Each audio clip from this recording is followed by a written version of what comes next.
On continue avec le crossover Master of the Universe Transformer.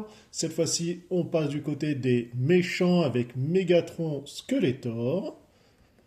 La belle boîte, comme d'habitude, pour bien rappeler les deux univers. À l'arrière domine notre Skeletor Megatron avec le canon bateau Havok fouet.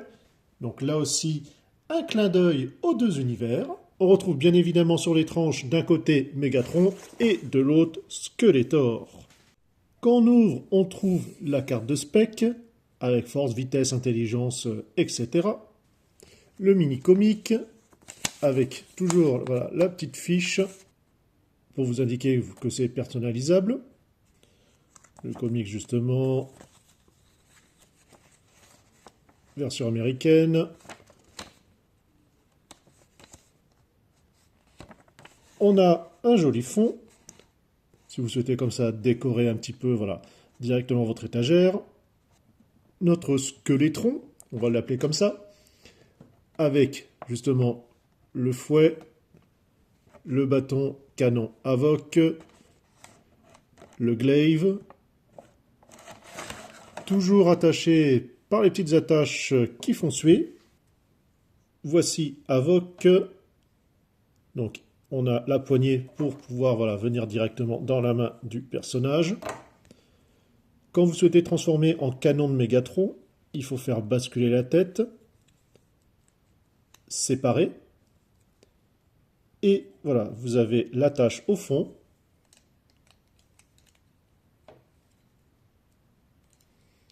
Et ainsi, vous avez le canon. Ce qui est un peu dommage, c'est que ce n'est pas débouché en fait. Il va falloir mettre un petit coup de peinture. Je pense que je vais mettre du rouge pour que ça soit voilà, un petit peu mieux quand même. On a quelques petites lignes de structure. Là aussi, ça aurait mérité que ça soit ressorti. Bon, ça peut être vite corrigé, hein, c'est pas un souci. Le glaive, avec ici tête d'Havok. Donc l'attache, hein, on va y revenir après. Voilà. Le fléau, voilà, je cherchais le mot. Donc on voit que c'est en souple, hein, à bien faire attention quand même. Là aussi, c'est caoutchouteux.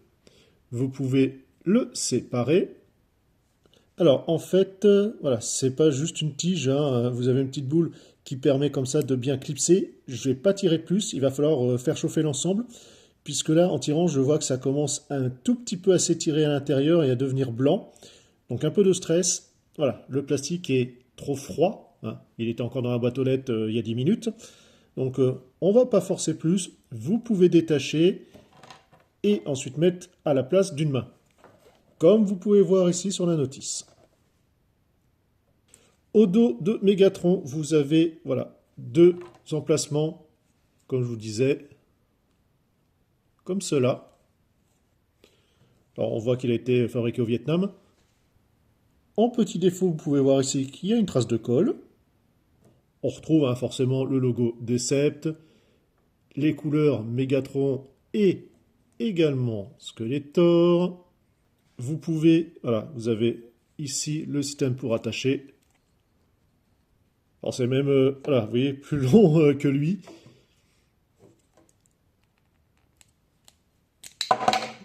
Et ben voilà, forcément ça saute, parce que ça fait que, voilà, ça pince hein, plus qu'autre chose. Les épaules, bon, on voit que, bon, même ici que ça se lève pour pouvoir les dégager, mais ça reste quand même assez mastoc. Bon là, j'ai pas mis à fond non plus. Comme je vous dis, le plastique, il est frais. La tête bouge bien. On va voir ici. Les jambes vont pouvoir bien s'écarter. Comme c'est du souple, voilà. Le petit pagne, il va pas trop gêner, mais en fait, voilà, c'est plus l'arrière qui va gêner que l'avant. On va voir forcément, voilà, ici, le genou et le pied. Alors, ça tient moyennement au niveau du canon. C'est vrai que vous l'avez vu lors de la manipulation, mais même mis à fond, ouais. Peut mieux faire, on va dire ça comme ça. En bonus, le Super 7 Skeletor en Filmation. Et derrière, c'est la version agrandie du MP36. À nouveau, c'est clairement voilà, une figurine pour les fans des deux licences. Faut pas chercher plus loin, ça n'a aucun intérêt. Allez, ciao, bye bye.